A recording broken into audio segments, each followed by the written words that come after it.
တွေဆိုမှဒူးရင်းသီးသွားစားလိုက်အဲ့တော့မျက်နှာမှာအသားပတ်တလူတွေဖြစ်ပြီးတော့အနီဖုတွေနဲ့အရေပြားလန်ရောဒီ collagen serum ကိုပဲနင်းနင်းညံ့ညံ့လိမ့်လိုက်တာတော်တော်လေးသက်သာသွားအားလုံးမင်္ဂလာပါဆုံးမဒီနေ့ပြောချင်တဲ့အကြောင်းအရာကတော့ကြော်ညာ post လည်းမဟုတ်ပါဘူးပြီးတော့ skin care အကြောင်းဆိုတော့ beauty blogger လုပ်မှာလည်းမဟုတ်ပါဘူးရှင်စွန့်မလွန်ခဲ့တဲ့၄-၅ရက်တုန်းကအရန်ဖျားသွားပြီးတော့မျက်နှာမှာပေါ့နော်အပူကန်တဲ့ပုံစံမျိုးပေါ့အသားတွေပတ်တဲ့ပုံစံဟိုမှာအနီဖုတွေပေါက်တယ်ပြီးတော့ဒူးရင်းသီးပါသွားစားလိုက်တဲ့အချိန်မှာပေါ့နော်တော်တော်လေးမျက်နှာမှာအခြေအနေလေးကနည်းနည်းမကောင်းဖြစ်သွားတာပေါ့အဲ့မှာအရေပြားနည်းနည်းအပေါ်ရန်တလွပပလေးလန်သွားတာတွေပါအဲ့လောက်ထိဖြစ်သွားတာပေါ့နော်အဲ့အချိန်မှာဘာဖြစ်လဲဆိုတော့စွန့်မငါဒီ booster ထုတ်တဲ့ဒီ collagen serum လေးကိုပဲနင်းနင်းညံ့ညံ့ပေါ့နော်တေချာလေးလိမ့်ပေးတဲ့အချိန်မှာတော်တော်လေးသက်သာသွားတယ်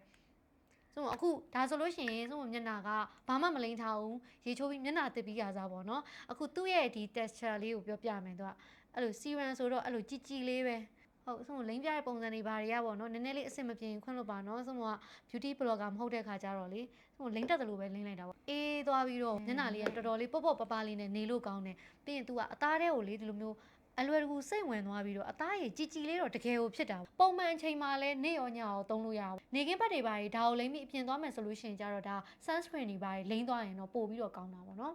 ဆိုတော့ဒီ boost ရဲ့ collagen serum ဝယ်တော့ကတော့ဈေးနှုန်းကဘတ်200ကျော်300ဝန်းကျင်ဖြစ်မယ်ထင်တယ်ဆိုတော့တေချာမမိတော့ဘူးเนาะဒါဆိုလို့ရှိရင်ဆိုတော့သုံးတာ2ဘူးမြောက်ဖြစ်သွားပြီပေါ့ဆိုတော့ကိုယ်တိုင်သုံးပြီးတော့တကယ်အဆင်ပြေတဲ့အတွက်ကြောင့်မို့လို့ recommend ပေးတာပါဈေးရောက်တာလည်းမဟုတ်ပါဘူးเนาะကဲဆိုတော့အားလုံးပဲကိုယ့်ရဲ့မျက်နှာအသားရည်နဲ့ light fat skin care လေးတွေရှာတွေ့ပြီးတော့ပုံမလှပနှုတ်ပြဆိုပြကြပါစေရှင်